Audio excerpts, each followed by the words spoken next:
আমাদের এই সমিতির জন্মলগ্ন থেকে কোনো নির্বাচন ছাড়া কোনো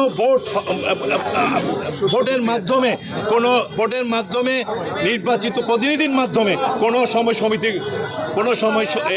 সমিত হয়নি। তাহলে সমিতি যদি আবার 2025 সালে চর দখলের মতো তারা সমিতি দখল করেছে, আজকে লোক দেখানোর মতো সমিতি দখল করছে, এই বিষয়ে আমাদের স্পষ্ট বক্তব্য, আমরা কোনো ছাড় দিব না, আমাদের আন্দোলন চলমান থাকবে। বিএনপি ভোট চোর চোর চোর চোর চোর চোর চোর। আইনজীবী সমিতির নির্বাচিত সভাপতি, সাধারণ সম্পাদক সহ সকল কর্মকর্তা সদস্যকে সবাই সম্মানের চোখে দেখত। সব জায়গায় তাদের একটা আলাদা স্ট্যাটাস ছিল, কিন্তু গত বছর অটো প্রক্রিয়ায় তারা নির্বাচিত। এবার চর দখলের মতো তারা যেভাবে এসেছে, এইভাবে আমাদের আইনজীবী সমিতির মান সম্মান ধূলিসাৎ করেছে। আমার মান মর্যাদা ক্ষুণ্ণ হয়েছে, আমার ডিগনিটিতে আঘাত লেগেছে। সেজন্য এই ধরনের চর দখল অনিয়মতান্ত্রিক, অগণতান্ত্রিক পন্থায় জবরদখল আমরা কখনো মেনে নিতে পারি না।